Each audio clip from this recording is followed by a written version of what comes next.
إن الله وملائكته يصلون على النبي يا أيها الذين آمنوا صلوا عليه وسلموا تسليما. اللهم صل على أعوذ بالله من الشيطان الرجيم. بسم الله الرحمن الرحيم. لا حول ولا قوة إلا بالله العلي العظيم. حسبنا الله ونعم الوكيل. نعم المولى ونعم النصير. وبه نستعين وهو خير ناصر ومعين. والعاقبة للمتقين والجنة للموحدين والنار للعاصين. والصلاة والسلام على أكرم الأنبياء والمرسلين حبيب إله العالمين المخاطب بطه وياسين العبد المرتضى والنبي المجتبى والرسول المصطفى سيدنا ونبينا ومولانا بالقاسم محمد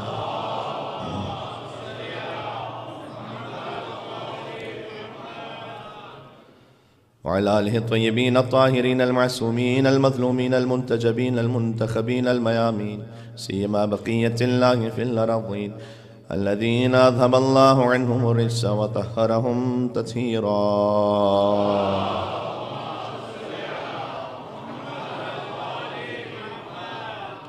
لا سيما على الإنسية الحورى الدرة النورى قرة عين الرسول الزهراء البتول بزعة حقيقة المحمدية سورة النفس الكلية حواء العالم الأقلية صلوات الله وسلامه عليها وعلى أبيها وبعلها وبنيها والسر المستودع فيها بعدد ما أحاط به علمك.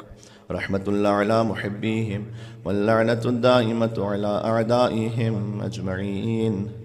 قال الله تبارك وتعالى في القرآن الكريم. بسم الله الرحمن الرحيم. والفجر وليال عشر والشفع والوتر والليل إذا يسر هل في ذلك قسم لذي حجر. نعرہ الصلوات.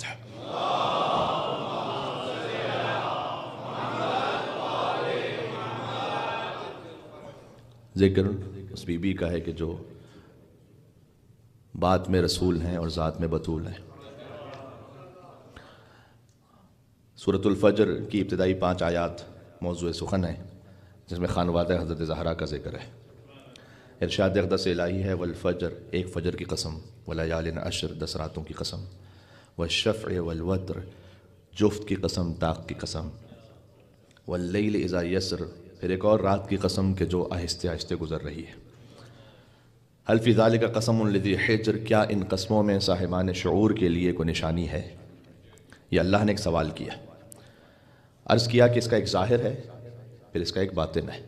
وما يعلم تأویلہ الا اللہ والراسخون فی العلم. اور قرآن کے باطن کے بارے میں یہ طے ہے کہ اپنے مزاج سے طے نہیں ہو سکتا اپنے موڈ سے طے نہیں ہو سکتا جب تک کہ قال الصادق اور قال الباقر نہ ہو. امام نے فرمایا والفجر کا باطن ہے قائم آل محمد کی قسم. فجر کی قسم یعنی حضرت حجت کی قسم. عجل اللہ تعالی فرجہ الشریف بقیت اللہ العظم روحی و ارواح العالمین لتراب مقدمہ الفدا. ولیال عشر اور حضرت حجت سے پہلے 10 اماموں کی قسم جسے امام نے تعبیر کیا امام حسن عسکری علیہ السلام سے حسن مجتبیٰ تک من الحسن الی الحسن ایک حسن سے دوسرے حسن تک کی قسم. والشفع والوتر ایون کی قسم آڈ کی قسم جفت کی قسم طاق کی قسم. ایون کی قسم ایون کہتے ہی ایون اس لیے کہ 2 برابر سے تقسیم ہو جائے 2 4 6 8 10 ایون ہے. 2 برابر کی ہستیوں کی قسم. مرج البحرین یلتقیان بینہما برزخ لا یبغیان. اللہ نے 2 سمندروں کو ملا دیا ہے. 2 برابر کی ہستیوں کی قسم ہما علی و فاطمہ. علی و زہرا سلام اللہ علیہما کی قسم. والوتر اور ایک تنہا کی قسم جو اشرف موجودات ہے. یہ 14 کی قسم ہو گئی. واللیل اذا یسر اور ایک رات کی قسم جو گزر رہی ہے. ایک مزید قسم باقی ہے ابھی. یہ وہ قسم ہے کہ امام نے فرمایا کہ قائم آل محمد کے ظہور کا زمانہ ہے کہ جب رات گزر کر صبح ہو جائے گی ظلم کی تاریکی مٹ جائے گی عدالت کا نور ظاہر ہو جائے گا. اللہ نے اس رات کے گزرنے کی قسم کھائی ہے جس فجر پر قائم آل محمد کا ظہور ہو جائے. هل فی ذلک قسم لذی حجر، کیا ان قسموں میں صاحبان شعور کے لیے کوئی نشانی ہے اللہ کی جانب سے؟ ایک مل کے صلوات بھیجیں چہاردہ معصومین کی عظمتوں پر، محمد و آل محمد علیہ السلام پر.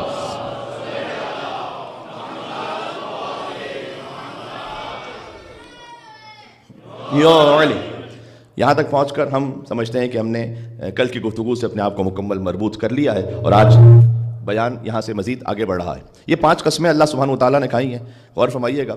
یہ اللہ کا نظام ہے. دیکھیں اللہ کبھی زیتون کی قسم کھاتا ہے اور کبھی چاند کی قسم کھاتا ہے. زیتون ایک دانہ اولیو، ہمارے لیے یہ اولیو ایک چھوٹا دانہ ہے، اور چاند سورج یہ ایک بڑی مخلوق ہے. اللہ کے لیے زیتون بھی وہی ہے، سورج بھی وہی ہے. بات واضح ہو رہی ہے؟ اللہ کے یہاں سورج بھی برابر ہے، زیتون بھی وہی ہے. تو اللہ کبھی زیتون کی قسم کھاتا ہے، کبھی سورج کی قسم کھاتا ہے، کبھی چاند کی قسم کھاتا ہے، کبھی انجیر کی قسم کھاتا ہے. تو یہ اللہ سبحانہ وتعالیٰ کا مزاج ہے. تو اللہ کے یہاں جہاں کہیں، یہ خود فلسفے کی گفتگو ہے کہ جہاں کہیں لامحدود طاقت ہو، انک علی کل شیء قدیر، قدرت لامحدود ہو، جہاں پر انفائنائٹ ہو، وہاں پر مشکل اور آسان کی بحث ہی ختم ہو جاتی. بہت لاجیکل ہے. ایک کام میرے لیے اس لیے مشکل ہے کہ میری طاقت محدود ہے، تو 5 کلو کا وزن اٹھانا آسان ہے اور 50 کلو کا مشکل ہے. اللہ کے ہاں سورج خلق کرنا بھی وہی ہے اور زیتون خلق کرنا بھی وہی ہے. انما امرہ اذا اراد شیئا ان یقول له کن فیکن. کن سے سورج بھی ہے، کن سے چاند بھی ہے، کن سے انجیر بھی ہے، کن سے زیتون بھی ہے. فرق نہیں پڑتا اللہ کے لیے. اللہ کے یہاں سب برابر ہے. تو اللہ سبحانہ وتعالیٰ نے، غور فرمائیے گا، کچھ سورہ قرآن میں ایسے ہیں جو 1 قسم سے شروع ہوتے ہیں، کچھ سورہ ایسے ہیں جو 2 قسموں سے شروع ہوتے ہیں، کچھ سورہ ایسے ہیں جو 3 قسموں سے شروع ہوتے ہیں، کچھ سورہ ایسے ہیں جو 4 قسموں سے، کچھ سورہ ہیں جو 5 قسموں سے. پھر قرآن میں کوئی ایسا سورہ نہیں جو 6 قسموں سے شروع ہوتا ہو، یا 7 قسموں سے، یا 8 قسموں سے، یا 9 قسموں سے، یا 10 قسموں سے. پھر ایک سورہ ایسا ہے جو 11 قسموں سے شروع ہوتا ہے. خود ایک موضوع ہے اللہ تعالیٰ نے قرآن میں قسم کیوں کھائی ہے کسی بات کی، جبکہ وہ ہے کہ اصدق القائلین ہے، سب سے زیادہ سچ بولنے والا ہے. تو پھر اللہ کو قسم کھانے کی ضرورت کیا ہے؟ اللہ نے قسم اس بات کے لیے کھائی ہے کہ جس شے کی قسم کھائی جا رہی ہے اس کی عظمت کا بیان ہو سکے انسانوں کے سامنے، کہ دیکھو یہ وہ شے ہے جس کی قسم اللہ کھا رہا ہے. ایک قسم سے جو سورہ شروع ہوتا ہے والعصر، سب کو یاد ہے، والعصر ان الانسان لفی خسر. زمانے کی قسم، انسان یقیناً خسارے میں ہے. الا الذین آمنوا وعملوا الصالحات، سوائے وہ کہ جو ایمان لے کر آئے اور عمل صالح کو انجام دے، صبر کی تلقین کرے اور حق کی تاکید کرے. یہ ایک قسم سے سورہ شروع ہوتا ہے. کچھ سورہ ایسے ہیں جو 2 قسموں سے شروع ہوتے ہیں. کسے یاد نہیں؟ والضحیٰ واللیل اذا سجا ما ودعک ربک وما قلی وللآخرۃ خیر لک من الاولی ولسوف یعطیک ربک فترضی. اس سورہ کا تعلق سیدہ کونین سلام اللہ علیہا سے ہے. والضحیٰ، اللہم صلی علی. دن کی روشنی کی قسم، واللیل اذا سجا، رات کی قسم جب اس کی تاریکی چھا جائے. ما ودعک ربک وما قلی، آپ کو اے رسول ہم نے کبھی نہ تنہا چھوڑا ہے نہ کبھی تنہا چھوڑیں گے. ما ودعک ربک وما قلی وللآخرۃ خیر لک من الاولی، اور آپ کا انجام آپ کے آغاز سے بہتر ہوگا. ولسوف یعطیک ربک فترضی، رک جائیے گا شاید پر، اور ہم آپ کو ایسا عطا کریں گے کہ آپ راضی ہو جائیں. ولسوف، ان قریب ہم آپ کو عطا کریں گے. یہ یعطیک اسی اعطیناک الکوثر سے ہے. میرے ساتھ اگر آپ ہیں تو قرآن میں اگر آپ ترتیب نزول میں دیکھیں نا، سب سے پہلے جو سورہ نازل ہو وہ ہے سورہ علق. بچہ جانتا ہے، اقرأ بسم ربک الذی خلق، خلق الانسان من علق، اقرأ وربک الاکرم الذی علم بالقلم، علم الانسان ما لم یعلم. یہ 5 آیتیں نازل ہوئی. مجھ سے ایک صاحب کہہ رہے تھے کہ یوتھ کے حوالے سے بھی گفتگو کیجیے گا، تو خود اس میں ایک بہت بڑا میسج ہے. اقرأ بسم ربک الذی خلق، پڑھو اپنے رب کے نام سے. ایک کامن کوشچن ہے کیریئر سلیکشن میں اور کیریئر پلاننگ میں کہ مولانا کون سے کیریئر اختیار کریں. اس کی ایک تفصیلی گفتگو ہے اس میں، لیکن اتنا طے ہے کہ اللہ سبحانہ وتعالیٰ نے کہا اقرأ، پڑھو. یہ نہیں کہا کہ کیا پڑھو، بس پڑھو ایک شرط کے ساتھ، بسم ربک، جو کچھ پڑھو وہ رب کے نام سے پڑھو. ہے میرے ساتھ آپ؟ ہاں. آپ سائبر سیکورٹی پڑھ لیجئے، آپ آئی ٹی اسپیشلسٹ بن جائیے، آپ میکینک کی فیلڈ میں چلے جائیے، آپ اکاؤنٹنٹ بن جائیے، آپ کچھ بھی پڑھ لیجئے، آپ میڈیکل سائنس میں چلے جائیے، پڑھیں رب کے نام سے. اقرأ، ایتھسٹ بننے کی ضرورت نہیں. اقرأ بسم ربک الذی خلق، پڑھو اپنے رب کے نام سے. یعنی اسباب میں گم ہو کر مسبب الاسباب کو نہ بھول جاؤ. تھوڑا سا یہ توحید کا بیان ہو جائے، میں آؤں گا آپ کے. ایک حق بنتا ہے مل کے صلوات بھیجیں نام بی بی فاطمہ زہرا سلام اللہ علیہا پر.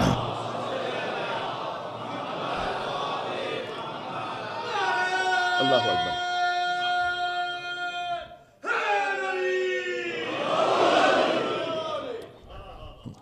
اقرا بسم ربک، پڑھو اپنے رب کے نام سے، جو پڑھو رب کے نام سے پڑھو. اقرا بسم ربک الذی خلق. اب کیا کچھ کہاں بات کو روک کر کیا جائے. جو 5 آیتیں نا، ان میں 5 الفاظ وہ ہیں کہ جو 2 مرتبہ آئے. اقرا بسم ربک الذی خلق، خلق الانسان من علق. اقرا وربک الاکرم، 2 اقرا ہو گئے. اقرا بسم ربک الذی خلق، خلق الانسان من علق. اقرا وربک الاکرم، 2 تربیتیں ہو گئیں. رب یعنی تربیت کرنے والا.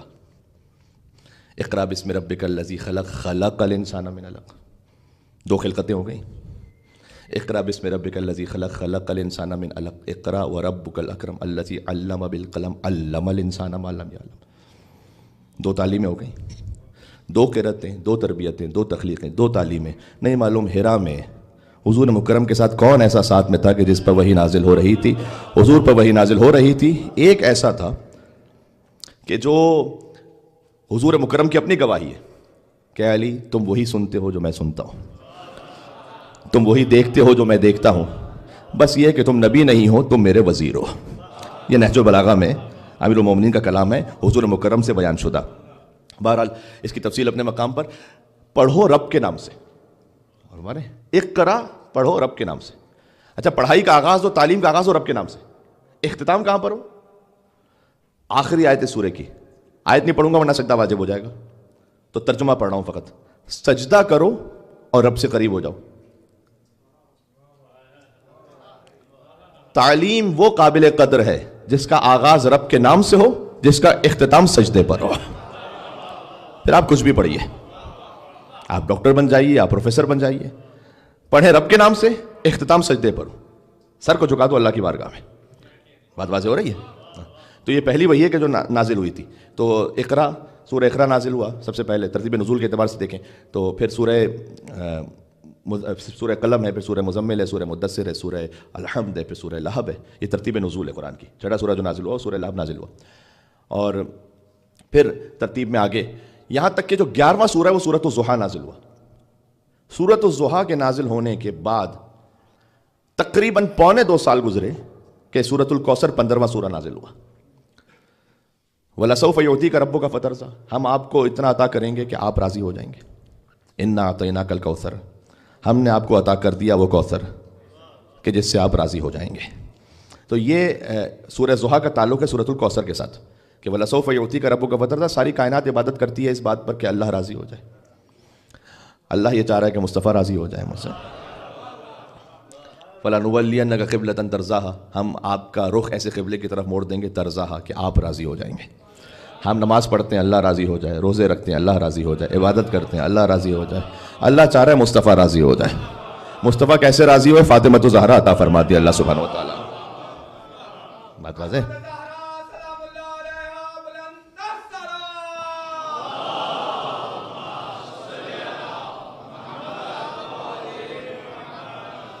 جی تھوڑا سا سفر طے کریں گے انشاءاللہ، آگے جا کے ایک نتیجہ آ جائے گا انشاءاللہ.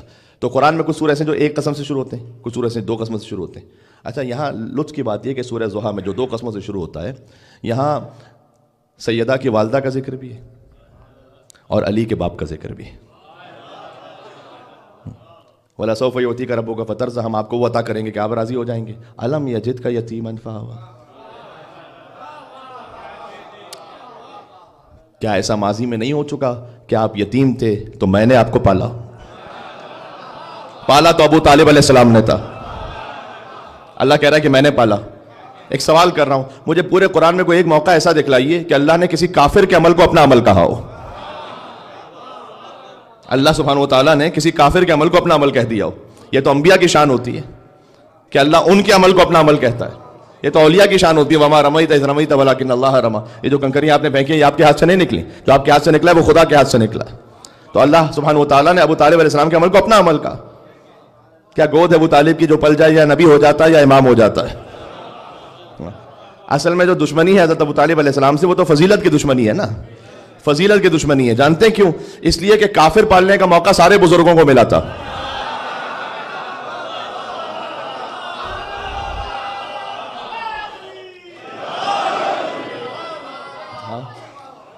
بات پہنچ رہی ہے؟ کافر پالنے کا موقع تو سارے بزرگوں کو ملا تھا، نبی پالنے کا موقع سوائے علی کے باپ کے اور کسی کو نہیں ملا تھا۔ اسلام کی تبلیغی مرہون منت احسان ابو طالب علیہ السلام ہے۔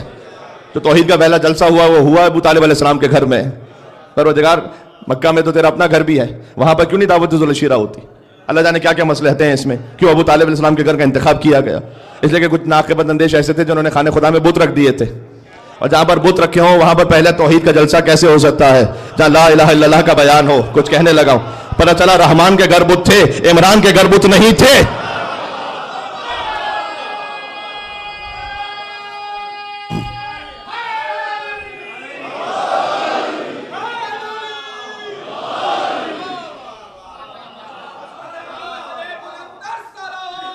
اللہم صلی علی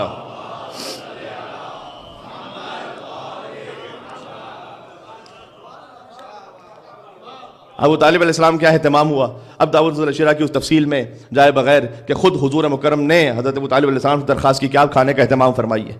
تو پروردگار تو نے تو من و سلوہ نازل کیا تھا بنی اسرائیل کے لیے، تو یہاں من و سلوہ نازل کرتے، حضور مکرم کی قوم ہے یہاں پر، کہنے میں شروع ہی سے اس قوم کو ابو طالب کے دسترخوان کا نمک حلال بنانا چاہتا ہوں۔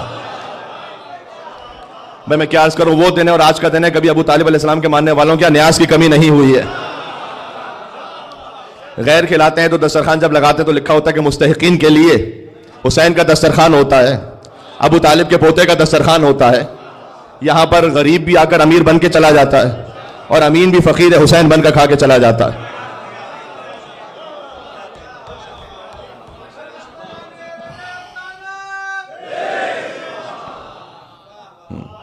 حضور مکرم کی تو پہلی گفتگو ہی مرہون منت احسان ابو طالب علیہ السلام میں۔ کھانا کھا لیا انہوں نے، اس کے بعد حضور اٹھے گفتگو کرنے کے لیے، تو ابو لہب کھڑا ہو گیا، اس نے شور مچایا، حضور کو بات نہیں کرنی تھی، اور اپنے قوم کو قبیلے کو لے کر نکلنے لگا باہر۔ حضور نے کہا کل پھر کھانا ہے، جہاں چاول کا دانہ وہاں بندے کا آنا، محاورہ میں، تو وہاں پر پھر اگلے دن پہنچ گئے، تو کھانا کھایا انہوں نے، اب حضور گفتگو کے لیے اٹھے، پھر بات نہیں کرنی تھی، اس نے شور مچایا۔ اس لیے بہت سے لوگوں کا طریقہ یہ ہے کہ مجلس کا بائیک آؤٹ کر دیتے ہیں لیکن نیاز کا بائیک آؤٹ نہیں کرتے ہیں۔ تیسرے دن یہی ہوا، حضور مکرم اٹھے، گفتگو کرنا چاہتے تھے، یہاں سے حضور مکرم اٹھے تو وہاں ابو لہب کھڑا ہو گیا، اس نے پھر شور مچایا۔ تیسرے دن یہ ہوا کہ یہاں سے ابو لہب اٹھا، یہاں سے ابو طالب علیہ السلام اٹھے، اور وہ شور کر رہا تھا۔ اب میں عالم اسلام کو تعارف کروا دوں کہ یہاں سے کعبے کا چور اٹھا، یہاں سے کعبے کا محافظ اٹھا، ہاں، یہاں سے کذاب اٹھا اور یہاں سے 14 صادقین کا باپ اٹھا۔ ہے میرے ساتھ آپ؟ فقط ایک امام کے باپ نہیں ہے، یا اللہ۔ بات پہنچ رہی ہے؟ حیدر ہوں کہ حسنین کے سجاد خدا ہوں، اور باقر ہوں کہ جعفر ہوں کہ موسیٰ کے رضا ہوں، اور جواد تقی ہوں یا نقی مست دعا ہوں، یا سرکار حسن عسکری انجم بقبا ہوں، یا مہدی آخر کے حجابوں میں چھپا ہوں، ہر جز اسی پیکر غالب سے ملے گا، ہر جز اسی پیکر غالب سے ملے گا، اور ہر فرد کا شجرہ ابو طالب سے ملے گا۔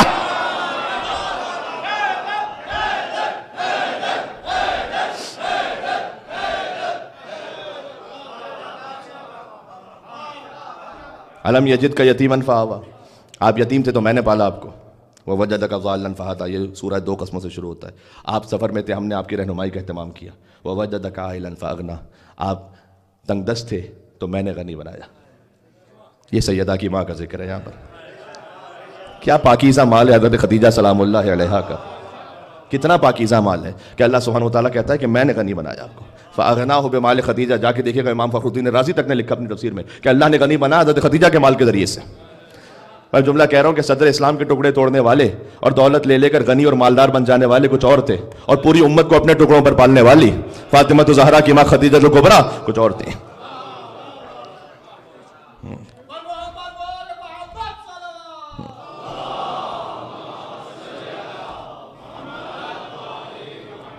لیکن جب صلوات بھیجیں تو پھر پورے دل و پورے جوش کے ساتھ بھیجیں، یہاں سے وہاں تک محمد محمد علیہ السلام پر۔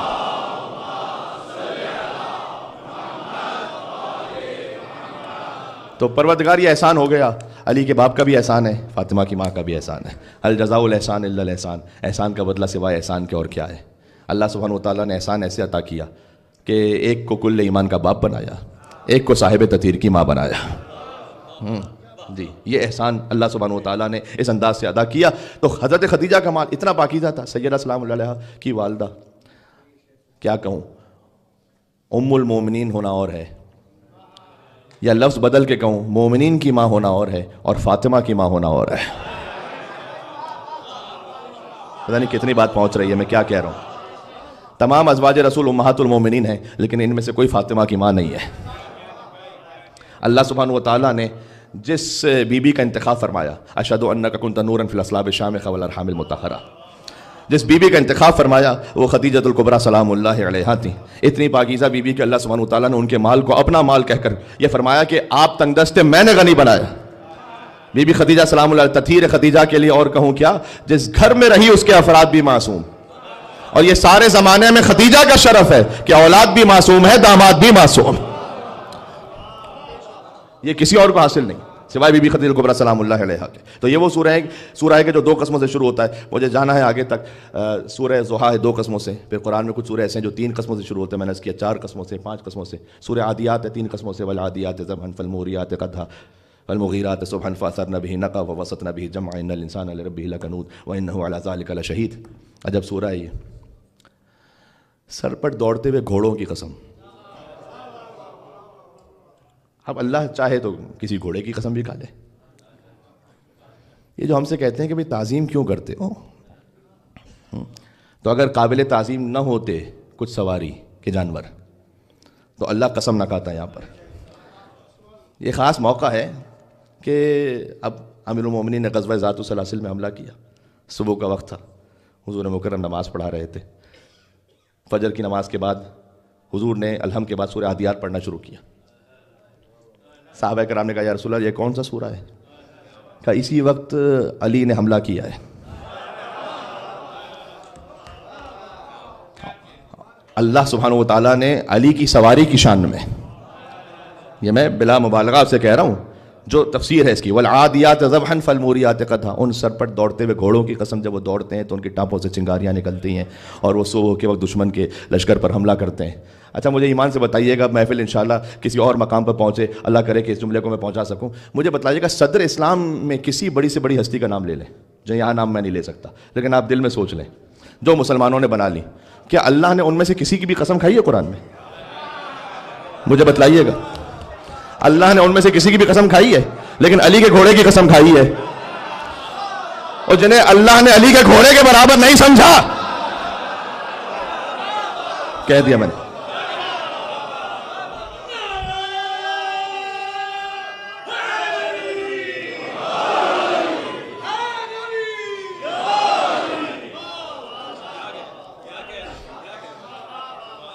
جنہیں اللہ نے علی کی سواری کے برابر نہیں سمجھا، انہیں علی کے مقابلے پر لے آؤ۔ بھائی جسے جو ماننا ہے وہ مان لے، اس سے مجھے کوئی غرض نہیں ہے، لیکن امیر المومنین علی بن ابی طالب ہے۔ اللہ اکبر۔ امام شافعی نے کہا کہ علی نے خلافت کو زینت نہیں دی، خلافت نے علی کو زینت نہیں دی، علی نے خلافت کو زینت عطا کی ہے۔ تو فضیلتیں تو محتاج تھیں کہ وہ طواف کریں ذات علی بن ابی طالب علیہ السلام کا۔ اب میں کیا عرض کروں، سوشل میڈیا کا زمانہ ہے، میں نے عرض کیا تھا کہ خطیب بعد میں پہنچتا ہے، کلپ پہلے پہنچا ہوا ہوتا ہے، تو اگر یہ گفتگو اب تو کہنے لگا ہوں آپ تک پہنچی بھی ہو تو تھوڑی سی 1 منٹ کے لیے معذرت، لیکن بات بالکل مربوط آ گئی ہے تو عرض کر دوں کہ جنہیں اللہ سبحانہ و تعالیٰ نے علی کے گھوڑے کے برابر نہیں سمجھا۔ اب معاملہ یہ ہے کہ چوری فقط مال کی نہیں ہوتی، چوری القاب کی بھی ہوتی ہے۔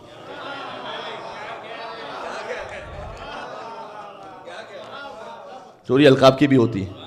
اب آپ لگا دیجئے کسی کو بھی، دیکھو جو خطیب نہیں کہہ سکتا وہ مجمع کہہ دیتا ہے سامنے سے، تو آپ کسی کو بھی کہہ دیجئے امیر المومنین۔ میں کیا عرض کروں، صادق آل محمد کا کلام ہے کہ امیر المومنین جب انہیں کسی نے کہا، امام نے کہا امیر المومنین فقط میرے جد علی ہے، اور پھر مولانا نے کہا کہ یہ لقب کوئی اپنے لیے انتخاب نہیں کرے گا الا کافرون۔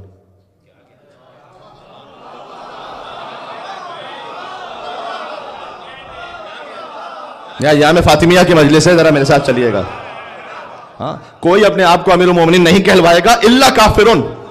میں کہہ رہا ہوں کسی کے کفر کا فیصلہ کرنا ہو تو کہیں دور جانے کی ضرورت نہیں ہے، یہ دیکھو اپنے آپ کو امیر المومنین کہلوانے کا شوق تو نہیں ہے، جسے شوق ہو وہ آئے میدان میں۔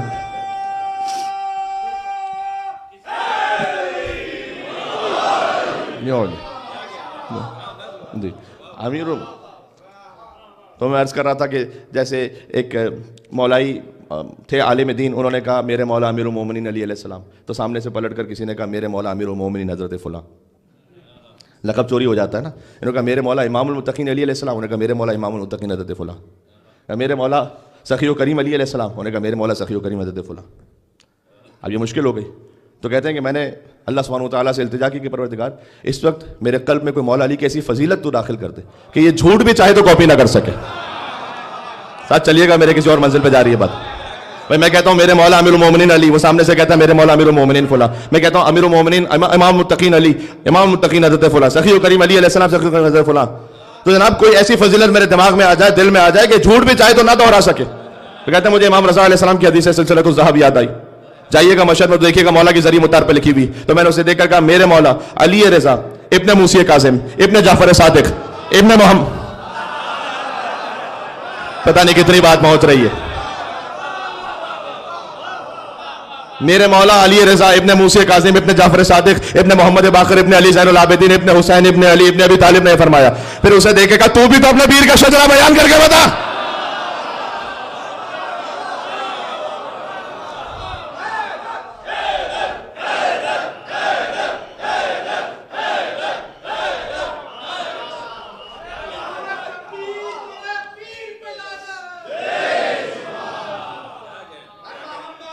بات پہنچ رہی ہے. اللہم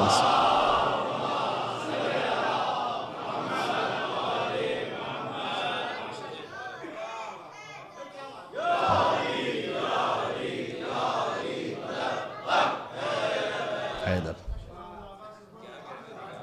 بات واضح. اس بچے نے نعرہ حیدری کہا بڑے ہی خاص انداز میں. دو مصرے مجھے یاد آئے اس بچے کو دیکھ کے. شجر سب ہر زن ہوتے ہیں، غنچے بول پڑتے ہیں. شجر سب ہر زن ہوتے ہیں، غنچے بول پڑتے ہیں، اور علی کا ذکر آ جائے تو شجرے بول پڑتے ہیں.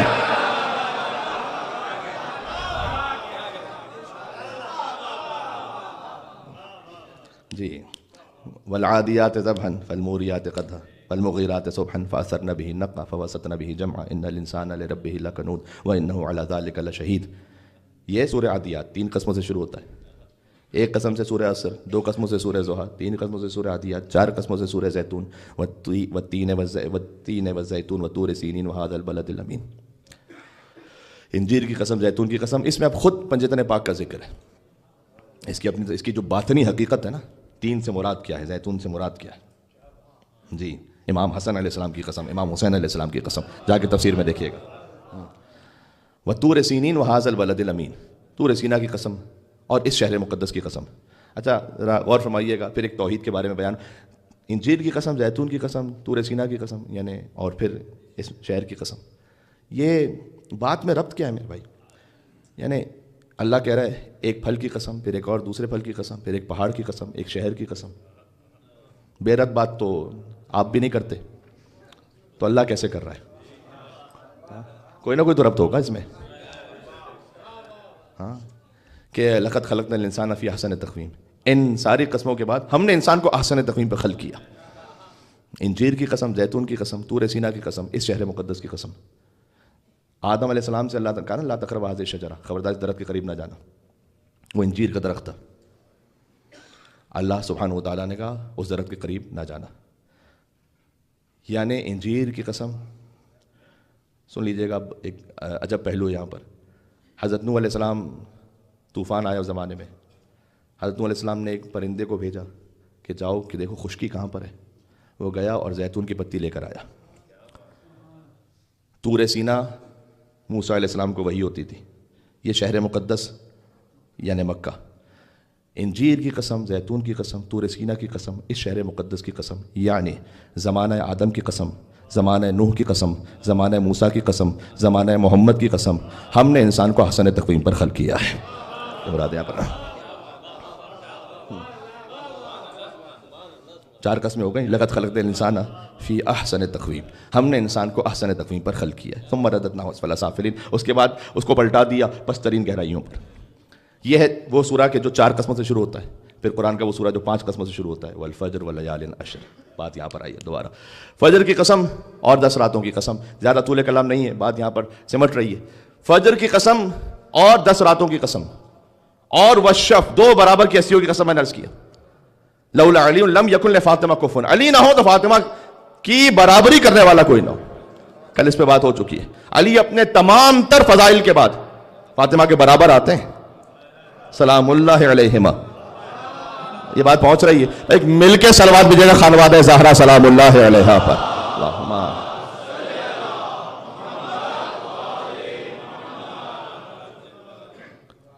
یعنی اب جب حضور مکرم احترام فاطمہ میں کھڑے ہوں سلام اللہ علیہ, یہ فقط بیٹی کا احترام نہیں ہو رہا. یہاں پر بات کو میں ربط دے رہا ہوں, ایک گفتگو کر رہا ہوں, بات اسے آگے بڑھا رہا ہوں کہ بیٹی کا فقط احترام نہیں ہو رہا. بیٹی کا احترام تو یہ کہ ہر باپ کے لیے سنت رسول ہو جائے کہ بیٹی کے لیے کھڑا ہو. کیا ہے کسی بھی فرقے کے کسی بھی عالم کا یہ نظریہ یا فتویٰ کہ باپ کے لیے سنت رسول ہے کہ بیٹی کے لیے کھڑا ہو؟ بلکہ اولاد پر واجب ہے باپ کا احترام. ساری تفصیل کو ایک لفظ میں سمیٹ دیجیے, بیٹی کے لیے کھڑے ہونا سنت رسول نہیں ہے, فاطمہ زہرا کے لیے کھڑے ہونا سنت رسول ہے. یہ بات پہنچی, میں نے کیا عرض کیا؟ سیدۃ النساء العالمین کے لیے کھڑے ہونا سنت رسول ہے, فقط بیٹی کے لیے نہیں. وہاں سے بات کو تھوڑا سا آگے بڑھا رہا ہوں. آیت اللہ وحید خراسانی نے اس روایت کو بیان کرتے ایک فقرہ کہا تھا, اب چشم تصور میں جو سوچ سکے اور جس معراج پہ پہنچ سکے. سوچئے گا جہاں حضور مکرم کھڑے ہوں احترام میں, تو کیا آدم علیہ السلام بیٹھے رہیں گے؟ کچھ کہنے لگا ہوں میں. سید الانبیاء جب کھڑے ہوں تو کیا نوح علیہ السلام بیٹھے رہیں گے وہاں پر؟ کیا ابراہیم علیہ السلام بیٹھے رہیں گے وہاں پر؟ کیا موسیٰ اور عیسیٰ علیہ السلام بیٹھے رہیں گے وہاں پر؟ جہاں حضور بلند ہو جائیں, ایک نبی نہیں 1.25 لاکھ انبیاء کی نبوتیں جس بی بی کے احترام میں بلند ہو جائے, وہ ہے فاطمہ الزہرا سلام اللہ علیہا. ہاں, یہاں پر عہدے کا احترام ہے. بطول بھی ایک عہدہ ہے. بطول ایک نام ہے, نام تو کسی کا بھی ہو سکتا ہے, لیکن جسے اللہ عطا کرے. ایک حضرت مریم بطول ہے اور ایک بی بی فاطمہ بطول ہے. بس فرق یہ ہے کہ حضرت مریم شادی نہ کر کے بطول ہے, سیدہ اولاد کے بعد بھی بطول ہے. ہائے ہائے ہائے, لیکن اس سے زیادہ تو گہرائی میں یہاں پر جا نہیں سکتا. وہ ام المومنین جن کے یہاں مسلمانوں میں سب سے زیادہ احترام ہے, ان کی گواہی ہے. تاریخ مدینہ دمشق میں جا کے اس روایت کو دیکھیے گا کہ لقد وضعت الحسن والحسین بعد العصر, بی بی فاطمہ سلام اللہ علیہ کے امام حسن امام حسین کی ولادت ہوئی عصر کے بعد.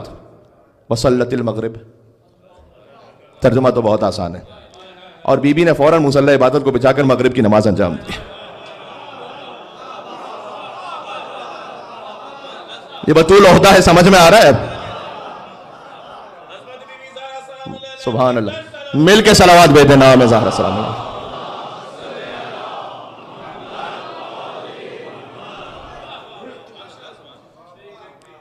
تو یہاں حضور مکرم کے کسی بھی عمل کو ذاتی رشتوں پہ قیاس نہ کیجیے گا. بیٹی کے لیے کھڑے ہونا سنت رسول, یہ کہیں پہ کوئی فتویٰ نہیں. امام جماعت نماز پڑھا رہے ہیں اور نواسا پشت پر آ جائے, کیا سنت رسول ہے کہ سجدے کو طول دو؟ بھائی امام جماعت نماز پڑھا رہے ہیں, ان کے نواسے ان کی پشت پر آ جائیں, تو کیا ان کے لیے سنت ہے کہ 70 مرتبہ کہیں سبحان ربی الاعلی و بحمدہ, کیونکہ نواسے پشت پر ہیں؟ اب کہہ کے تو دیکھ لیں, اگلی نماز سے پہلے فارغ نہ ہو جائے تو میرا نام بدل دیجیے گا. ہم بھی اسی فیلڈ سے, ہمیں معلوم ہے. اب 3 دفعہ پڑھا لیجیے سبحان ربی الاعلی و بحمدہ, لوگ کہتے ہیں مولانا بڑی لمبی نماز پڑھائی آپ نے, 70 مرتبہ کون برداشت کرے گا؟ آئے آئے آئے. حسین پشت رسالت پر آئے. ایک طریقہ یہ تھا کہ حضور نماز چھوڑ دیتے, حسین کو لے لیتے. حضور نے کیا ایسا نہیں. دوسرا طریقہ یہ بھی ہو سکتا تھا کہ حضور حسین کو اتار دیتے, نماز جاری رکھتے. حضور نے کیا ایسا نہیں. جہاں حسین اور نماز مل جائیں اسے مصطفیٰ کہتے ہیں.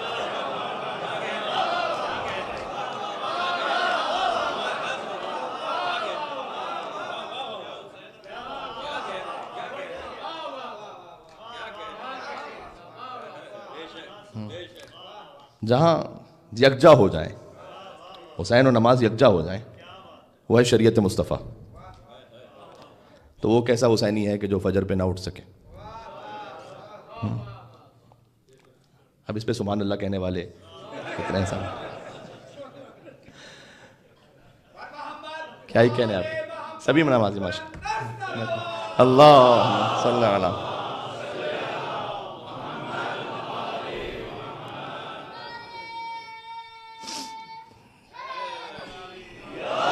یا علی. وہ کیسا حسینی ہے، وہ کیسے شریعت مصطفیٰ پر عمل کرنے والا ہے صلی اللہ علیہ وآلہ وسلم، جو فجر پہ بھی نہ اٹھ سکے. اچھا فجر پہ اللہ سبحانہ و تعالیٰ نے دیکھیں، اللہ نے اگر زبردستی کرنی ہوتی نا، علامہ جوادی صاحب رحمۃ اللہ علیہ ان کا ایک فقرہ ہے کہ اللہ نے اگر زبردستی فجر کی نماز پڑھوانی ہوتی تو اللہ کے لیے بڑا آسان تھا کہ وہ فجر پہ جو نہ اٹھتا اللہ اسے سوتے ہی رہنے دیتا. پھر دیکھیں کون نہ اٹھتا.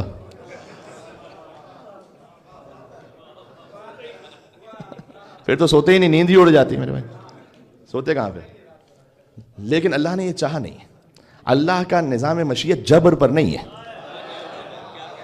اللہ کا نظام مشیت اختیار پر ہے. اختیار سے آپ بندے بنے اللہ کے، زبردستی نہیں. اِنَّا عَرَضْنَا الْأَمَانَةَ عَلَى السَّمَاوَاتِ وَالْأَرْضِ وَالْجِبَالِ فَأَبَيْنَ أَن يَحْمِلْنَهَا وَأَشْفَقْنَ مِنْهَا وَحَمَلَهَا الْإِنسَانُ. سورہ احزاب کی آیت ہے کہ ہم نے ایک امانت کو سپرد کیا پہاڑوں کے اور آسمانوں کے اور زمینوں کے. انہوں نے ڈر کے قبول نہیں کیا اس امانت کو. وہ کیا امانت ہے، انہوں نے ڈر کے قبول نہیں. وَأَشْفَقْنَ مِنْهَا، ڈرنے لگے اللہ یہ امانت ہم نہیں لے سکتے. وَحَمَلَهَا الْإِنسَانُ، انسان نے اس امانت کے بوجھ کو اٹھا لیا. اِنَّهُ كَانَ ظَلُومًا جَهُولًا، وہ بہت ظلم کرنے والا اور جہل رکھنے والا ہے. اس کی تفصیل اپنے مقام پر کہ اللہ نے ایک سوال چھوڑے جا رہا ہوں، جواب نہیں دے سکتا آج، ورنہ پھر آدھا گھنٹہ چاہیے اس کے لیے. کہ آپ کسی کو امانت دیں، دو لوگ کہیں یہ میں نہیں لے سکتا معذرت، تیسرا آ کے کہا ٹھیک ہے مجھے امانت دے دو. آپ پلٹ کر اسے کہیں گے تم ظالم بھی ہو، تم جاہل بھی ہو. جس نے امانت لی تھی اس کی تو تعریف ہونی چاہیے تھی. جس نے امانت لی اللہ کہہ رہا ہے یہ ظالم بھی ہے یہ جاہل بھی ہے. سوال آ گیا ذہن میں؟ تشریح کبھی اور صحیح. لیکن وہ امانت کون سی ہے یار؟ پہاڑوں نے تو امانت نہیں لی، تو انسان کی تو مدح ہونی چاہیے تھی. یہ مذمت کیوں ہونے لگی؟ اشارہ فقط کر رہا ہوں، یہ اصل میں مدح ہے، مذمت نہیں ہے انسان کی. اس کی گہرائی میں ایک مدح ہے. اب میرا دل اندر سے میں بتا کیسے مدح ہے یہ. آپ کسی کو ظالم کب کہتے ہیں؟ جب اس میں عدل کا پوٹینشل ہو. بات پہنچ رہی ہے؟ جاہل کب کہتے ہیں؟ جب اس میں علم کا پوٹینشل ہو. آپ دیوار کو نہیں کہہ سکتے کہ یہ جاہل ہے، علم تو اس کے پاس بھی نہیں ہے، چونکہ اس کے پاس علم کا پوٹینشل نہیں ہے. تو جاہل وہاں کہا جائے گا جہاں پر علم آ سکتا ہو، ظالم وہاں کہا جائے گا جہاں عدالت آ سکتی ہو. یا اللہ نے کہا تو بڑا ظلم کرنے والا اور جہل کرنے والا ہے، یعنی اللہ نے فقط نذیر بن کر ہوشیار دلایا انسان کو کہ دیکھو کہیں ظالم و جاہل نہ بن جانا، جبکہ تم میں صلاحیت ہے کہ جب امانت کو لو تو عالم بھی بن جاؤ، عادل بھی بن جاؤ. یہ تعریف ہے انسان کی. یہاں پر یہ تعریف ہے انسان کی. پہاڑوں میں نہیں ہے صلاحیت کہ وہ عالم بن سکے، زمینوں آسمانوں میں صلاحیت نہیں کہ وہ عادل بن سکے، انسان میں ہے. یہ جانتے کون سی امانت ہے؟ یہ اختیار کی امانت ہے. چوائس سے اللہ کا بندہ ہونا. پہاڑوں کے پاس چوائس نہیں ہے، دن کے پاس چوائس نہیں ہے. آیت سب کو یاد ہے، میرے ساتھ پڑھیے گا. لَلشَّمْسُ يَنبَغِي لَهَا أَن تُدْرِكَ الْقَمَرَ وَلَا اللَّيْلُ سَابِقُ النَّهَارِ وَكُلٌّ فِي فَلَكٍ يَسْبَحُونَ. نہ ہی دن کی مجال ہے کہ وہ رات سے پہلے آ جائے، نہ ہی رات کی جرت ہے کہ وہ دن کے وقت میں آ جائے. وَكُلٌّ فِي فَلَكٍ يَسْبَحُونَ. ہر ایک اپنے اپنے مدار میں تیر رہے ہیں. جو چاند کا آربٹ ہے وہ چاند کا ہے، جو سورج کا آربٹ ہے وہ سورج کا ہے. کوئی اس سے موو ہو نہیں سکتا. یہ ہے بندگی جبر کے ساتھ. اللہ کی اطاعت ہے لیکن پابند ہے. مطلب یہ نہیں ہو سکتا کہ سورج کہے کہ بھائی میں کہ اتنے بلینز آف ایئر سے میں گھوم رہا ہوں تو میں تھوڑا ریسٹ بھی کر لوں. ٹھیک ہے. انسان کہہ سکتا ہے کہ میں بہت تھکا ہوا ہوں، صبح نہیں اٹھوں گا نماز کے لیے. بات واضح ہو گئی. انسان کے پاس اختیار ہے کہ اختیار کے ساتھ اللہ کا بندہ بنے. سورج کے پاس اختیار نہیں ہے. جو مدار طے ہے وہ طے ہے. جو چاند کے پاس اختیار نہیں ہے، جو طے ہے وہ طے ہے. ہاں اگر کوئی وہ کہ جسے اللہ نے اپنی صفت کا مظہر بنایا ہو وہ سورج کو پلٹا دے، وہ چاند کے دو ٹکڑے کر دے تو اسے اختیار ہے. تو یہ اختیار کے ساتھ اللہ کا بندہ ہونا. اللہ نے کہا اختیار کے ساتھ بندے بنا. تو اس لیے حسین کو بھی ساتھ رکھا، نماز کو بھی. حسین تو وہ ہیں کہ جو شرط قبولیت نماز ہے. میں بات یہاں روک رہا ہوں آج اگر آپ میرے ساتھ ہیں تو.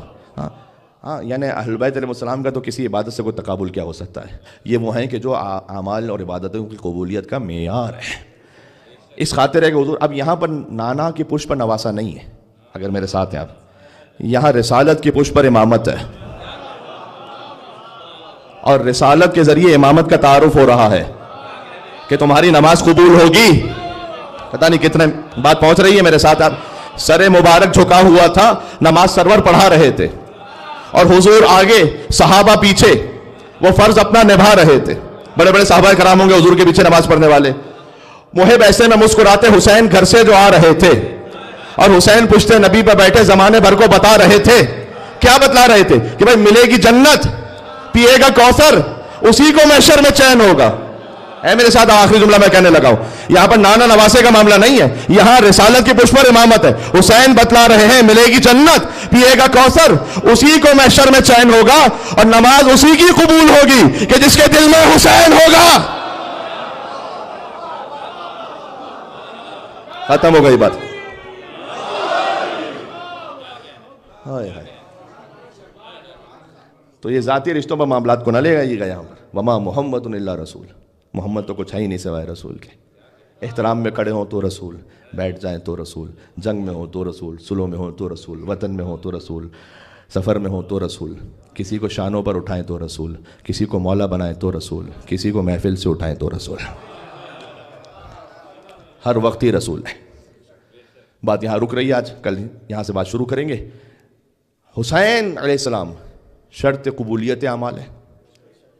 اور یہ میں کیوں کہہ رہا ہوں, میں نے باب زہرا کی مجلس میں بھی کہا, ممبر وہ جگہ ہی نہیں, ویسے تو ممبر کے علاوہ بھی نہیں ہونی چاہیے, لیکن ممبر وہ جگہ ہی نہیں جہاں کوئی غیر ذمہ دارانہ بات ہو سکے جب تک کہ کلام معصوم نہ ہو.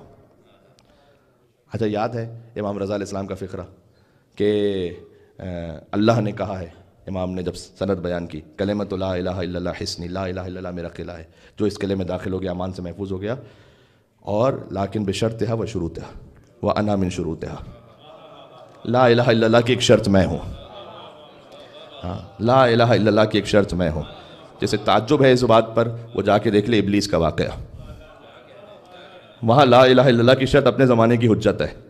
شیطان کو مسئلہ لا الہ الا اللہ سے نہیں ہے, اس کو مسئلہ آدم صفی اللہ سے ہے. میرے ساتھ اب لا الہ الا اللہ تو 6000 سال کی عبادت کر کے بیٹھا ہوا ہے, اس کو مسئلہ آدم صفی اللہ سے. جو آدم صفی اللہ کو نہ مانے اللہ اسے شیطان بنا دیتا ہے. جو علی ولی اللہ کو نہ مانے کتنا بڑا شیطان بنائے گا اللہ مجھے نہیں معلوم. ہاں تو جی, تو شرط قبولیت اعمال ہے یہ وہ ولایت کے جس پر زہرا سلام اللہ علیہ شہید ہو گئیں. اولین شہید ہے راہ ولایت, اور یہ ذہن میں رکھیے گا, اولین شہید ہے راہ ولایت حضرت محسن ہے علیہ الصلوۃ والسلام. اولین شہید ہے راہ ولایت فاطمہ زہرا سلام اللہ علیہ, علی کا بیٹا, علی کی زوجہ. یہ خانوادہ قربان ہوتا رہا. سبحان اللہ. عزیزوں میں کیا عرض کروں, کل کربلا کا تعلق ہم نے عرض کیا تھا بی بی فاطمہ زہرا سلام اللہ علیہ سے. ایک تعلق جانتے ہیں یہ بھی ہے کہ علامہ مجلسی کو حکم دیا تھا بی بی نے کہ تم میرے بیٹے حسین کے مصائب پڑھتے ہو تو سب سے بڑی مصیبت کیوں نہیں پڑھتے. کہ اے بی بی فاطمہ سلام اللہ علیہ, آپ کے بیٹے کی سب سے بڑی مصیبت کون سی ہے؟ کہ میرے بیٹے کے لیے تیر و تلوار بڑی مصیبت نہیں ہے, میرے بیٹے کے لیے سب سے بڑی مصیبت وہ تھی کہ جب وہ اپنی بہن زینب سے ودا ہو رہا تھا. جی, جو رونے کے لیے تشریف لائیں, کیا ہی کمال آپ نے فضائل سماعت فرمائے. کچھ معرفت کی باتیں تھیں جو در اہل بیت علیہ السلام سے اس فقیر کو ملا, خاک پاک کے صدقے میں وہ آپ تک پہنچا دیا. لیکن اب مصائب کا بیان ہے, اور جب مصائب کا بیان ہو تو ایک خاص بات ہے. جن بی بی کی مجلس ہے نا, امام زین العابدین کا فرمان ہے کہ وہ خود بی بی مجلس میں تشریف لاتے ہیں. ہے میرے ساتھ آپ انشاءاللہ. اس روایت کو میں کوشش کروں گا کہ کل ایک گھر میں جو مجلس ہے اس میں پڑھ دوں تفصیل سے. لیکن بہرحال جب امام سے پوچھا گیا کہ آپ کیوں تشریف فرما ہیں وہاں نالین کے پاس, کہ تو فقط ظاہری مجمع کو دیکھ رہا ہے, میں دیکھ رہا ہوں جب سے ذاکر نے مصائب شروع کیے ہیں جنت سے میری دادی فاطمہ زہرا مجلس میں تشریف لا چکے ہیں. آیت اللہ گل پائگانی سے میں نے ان کے شاگردوں سے بیان سنا تھا قم میں, جب ہم قم میں تھے, کہ ان کا یہ بیان ہے, اور ظاہر اتنے بڑا آیت اللہ ہے, مرجع تقلید بی بی معصومہ قم کے حرم میں مدفون ہے. وہ یہ فرماتے ہیں, ظاہر احادیث کی روشنی میں فرما رہے ہوں گے کیا کچھ انہیں عطا ہوا در اہل بیت سے, کہ جس امام کی مجلس ہو وہ مولا خود مجلس میں تشریف لاتے ہیں. لیکن اگر بی بی فاطمہ زہرا کی مجلس ہو تو 12 کے 12 تشریف لاتے ہیں. بی بی کی مجلس ہے. آج علی بھی آئے ہیں نجف سے پرسہ لینے کے لیے, حسن آئے ہیں مدینہ سے پرسہ لینے کے لیے, حسین کربلا سے ہیں. کہاں کہاں فاطمہ کی اولادیں بکھر گئیں. دیبل نے پڑھنا چاہا مرثیہ, افاطم یبنت الخیر قومی فندبی نجوم و سماوات بعرض فلاتی. امام رضا علیہ السلام کے سامنے, اے فاطمہ زہرا, اے خیر البشر کی بیٹی, آپ دیکھیں کہ آپ کے خاندان کے ستارے, آسمان عزت کے ستارے کہاں کہاں بکھرے پڑے ہوئے ہیں. کوئی نجف میں ہے, کوئی کربلا میں ہے, کوئی بغداد کے پل پر. دعا کرو کہ وہ قرآن نہ اٹھائے جیسے قرآن اٹھانے کی تمیز نہ ہو. امام موسیٰ کاظم کا جنازہ انہوں نے رکھا نہیں تھا, پھینک دیا تھا بغداد میں. یہ سب فاطمہ زہرا کے مصائب ہیں. فاطمہ سلام اللہ علیہا, ان کی اولادیں کہاں کہاں بکھرتی گئیں. اذن للتمت الفاطمہ الخط عندہ, کہ آپ اے سیدہ اپنا رخسار پیٹتی. اللہ, یہ دیبل نے مرثیہ پڑھا امام رضا علیہ السلام کے سامنے, اور آپ کی چشمان مبارک سے آنسوؤں کی نہریں جاری ہوتی ہیں کہ جب آپ دیکھتی ہیں کہ 2 نہروں کے درمیان حسین کو پیاسا مارا گیا. وقبور بکوفان واخری بطیبہ, کچھ قبریں ہیں کہ جو کوفہ میں ہیں, ایک قبر ہے مدینہ میں آپ کے بابا کی, اور کچھ مقام فخر پر دفن ہے. یہ پڑھتے پڑھتے دیبل نے آ کر مرثیہ روکا امام موسیٰ کاظم علیہ السلام تک. امام نے کہا کیا تو چاہتا ہے کہ ایک شعر کا اضافہ کروں اپنی جدہ کے لیے؟ کہ مولا اس سے بڑی کیا سعادت ہوگی کہ آپ کا شعر میرے مرثیے میں مل جائے. امام نے کہا یہ شعر کیا ہے؟ وقبر بطوس یا لہا میں مصیبت. کہ اے فاطمہ, اے مادر گرامی, جب آپ مدینہ میں رو چکے, جب آپ کربلا اور بغداد میں رو چکے, تو ایک بہت غربت میں آپ کا بیٹا شہر طوس میں سو رہا ہے. اے بی بی فاطمہ, یہ میرے الفاظ ہیں, یعنی اے جدہ آئیے گا آپ سب سے غریب کو رونے کے لیے.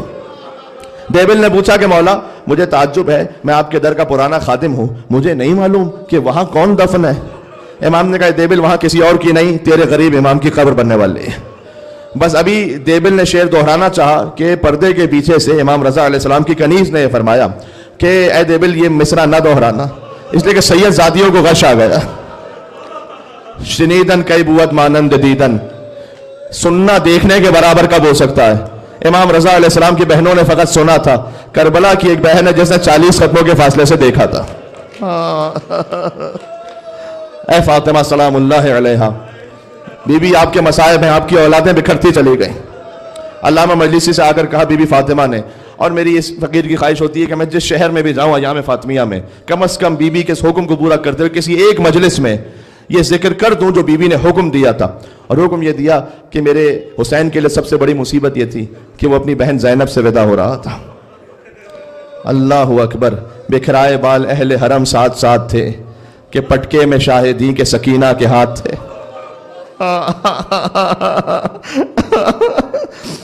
میں آؤں گا بی بی فاطمہ زہرا سلام اللہ علیہا تک, میرے ساتھ ساتھ چلیے گا, ایک منزل پر جانا ہے ہمیں.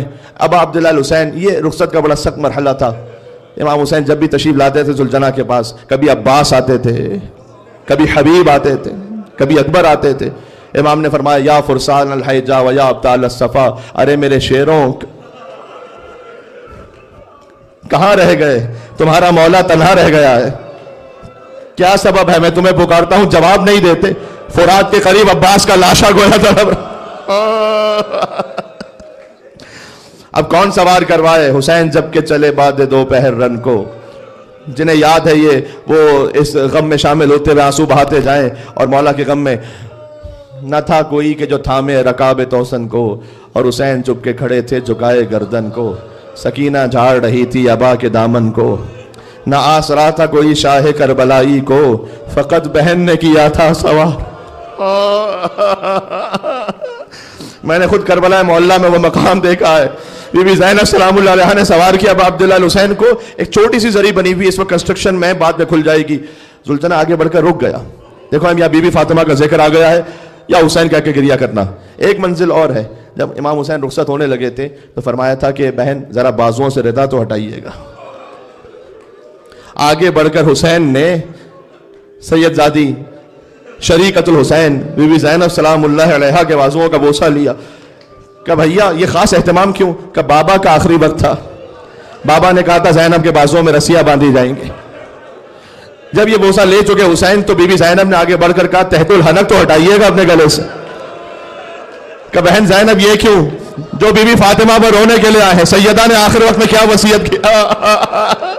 کہ ماں کا جب آخری وقت تھا مجھے ماں فاطمہ الزہرا نے بلا کر کہا تھا میرے حسین کے گلے پر، خوش گلے پر خنجر چلے گا، اے زینب میں موجود رہوں گی، میری نیابت میں حسین کے گلے کا بوسہ لینا. ایک نے بابا کو یاد کیا، ایک نے ماں کو یاد کیا. حسین ذوالجناح پر ایک مقام پر آ کر رک گئے. کہا میرے حسب با وفا، مجھے معلوم ہے تو صبح سے لاشیں اٹھا اٹھا کر تھک گیا ہے، لیکن حسین کی آخری زحمت ہے. اب جو ذوالجناح نے نظروں سے اشارہ کیا تو حسین نے دیکھا کہ قدموں سے لپٹی ہوئی ایک 4 سال کی بطول. اب میں کیا عرض کروں، اور وہ لپٹ کے کہہ رہی تھی اے میرے بابا کے ذوالجناح، میرے بابا کو مقتل میں نہ لے جا. حسین ذوالجناح سے اترے، سکینہ کو گود میں لیا. یہ وہ آخری موقع ہے کہ جب بیٹی کو باپ کا پیار نصیب ہوا. پھر تو شمر کے تماچے تھے، عمر سعد کے کوڑے تھے. آپ جا کر دیکھیں گا آپ کو مقاتل میں جملہ ملے گا. جب حسین جانے لگے تھے نا تو سکینہ نے کہا بابا میری اور کوئی خواہش نہیں ہے، وعدہ طفلی امام حسین کا ہے. سکینہ دختر حسین ہے، عالمہ غیر معلمہ کے گھر میں پلی ہوئی ہیں. بی بی زینب سلام اللہ علیہا کیا جانتی نہیں ہیں؟ بالکل جانتی ہیں. تو مجھے وعدہ طفلی نبھانا ہے. کہ بابا ایک بار اور مجھے گود میں لے لو بابا. آخری بار حسین کی گود میں سکینہ آ گئیں. آپ کو مقاتل کی کتابوں میں جملہ ملے گا کہ بابا میرے سر پر ویسے ہاتھ رکھیں جیسے یتیموں کے سر پر ہاتھ رکھتے. حسین کائنات کا وہ واحد باپ ہے جس نے خود اپنی بیٹی کے سر پر یتیم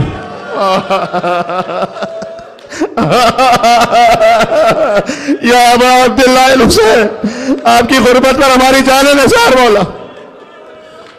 بی بی سکینہ نے بیدار ہو کر فرمایا بابا آپ تشریف لے جائیے، ہم آپ کو نہیں روکیں گے. دفعتاً فرمایا کہ بیٹی اب تک تو روک رہی تھی، اب بھیج کیوں رہی ہے؟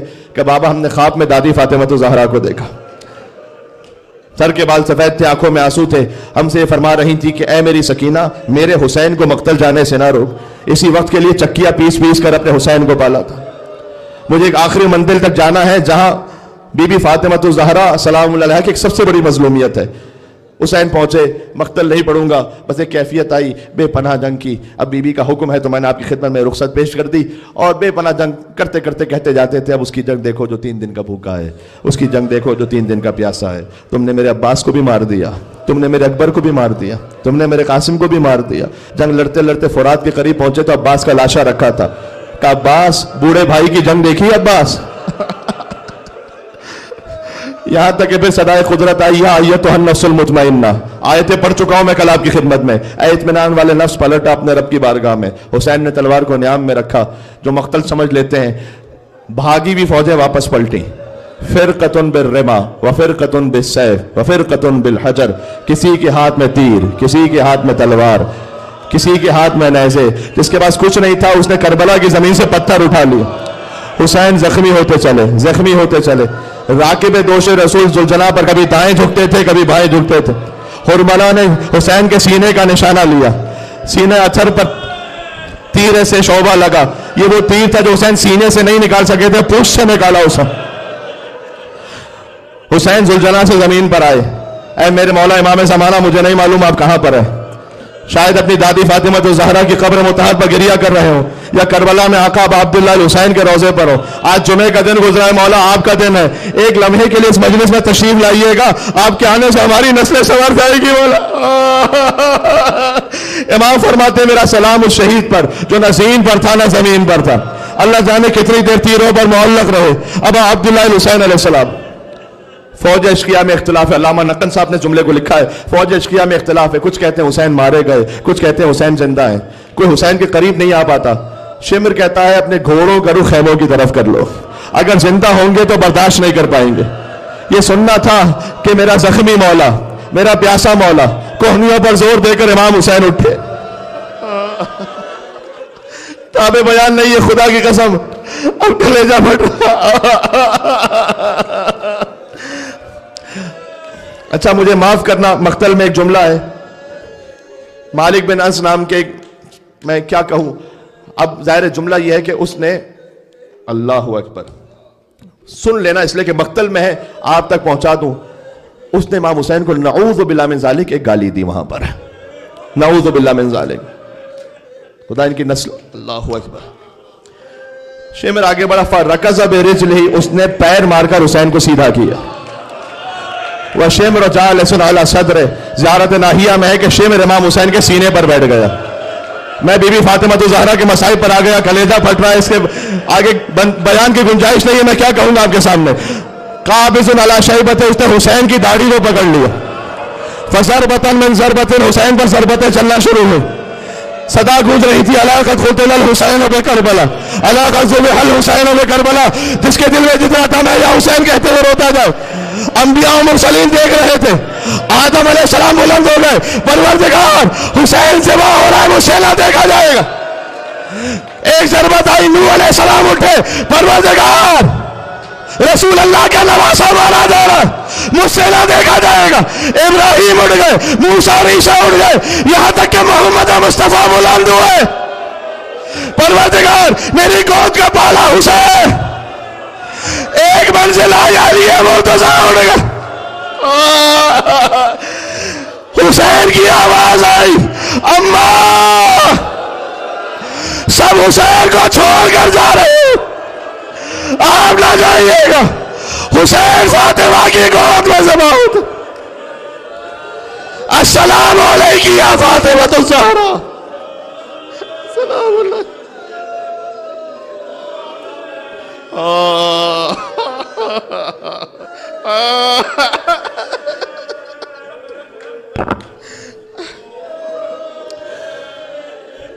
دعا کا وقت ہے، اللہ اکبر۔ عجب گریہ ہے، عجب روحانیت۔ میں آپ سے ایک بات کہتا ہوں، مجھ سے مولا کے مداح نے بات کہی تھی، اور میں نے کربلا میں پہلی مرتبہ اسے اس بار سوچ کر، آپ ذرا غور کیجئے گا، جب کسی، کیونکہ امام رضا کا فرمان ہے اس لیے جملہ کہہ رہا ہوں، جب کسی جانور کو ذبح کیا جائے تو وہ تڑپتا ہے نا۔ زیارت ناہیہ میں لقد خفیت انفاسک، اے حسین آپ نے اپنی سانسیں روک لی تھیں اور دست و پا ساکن کر لیے تھے، تو ذبح جسے کیا جائے وہ تڑپتا ہے، حسین کیوں نہیں تڑپ رہے تھے؟ اس لیے کہ حسین جانتے تھے کہ میری ماں فاطمہ الزہرا یہاں۔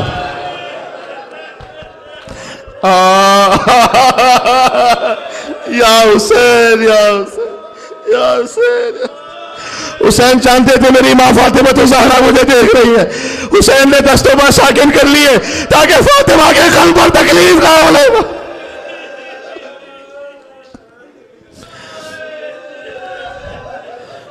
یا ابا عبداللہ یا حسین ابن علی ایہا الشہید یا ابن رسول اللہ یا حجت اللہ علی خلق۔ باقی مجلس میں بیٹے کا توسل ہے، وہ بھی حسین جیسا بیٹا اور فاطمہ جیسی ماں، سلام اللہ یا سیدنا و مولانا انا توجہنا واستشفعنا وتوسلنا بک الی اللہ وقدمنا بین یدی حاجاتنا یا وجیہا۔ کیا ہی بات، نام حسین اشفع لنا، بیر الحرمین محسوس ہو رہا ہے گویا ہے، یا وجیہا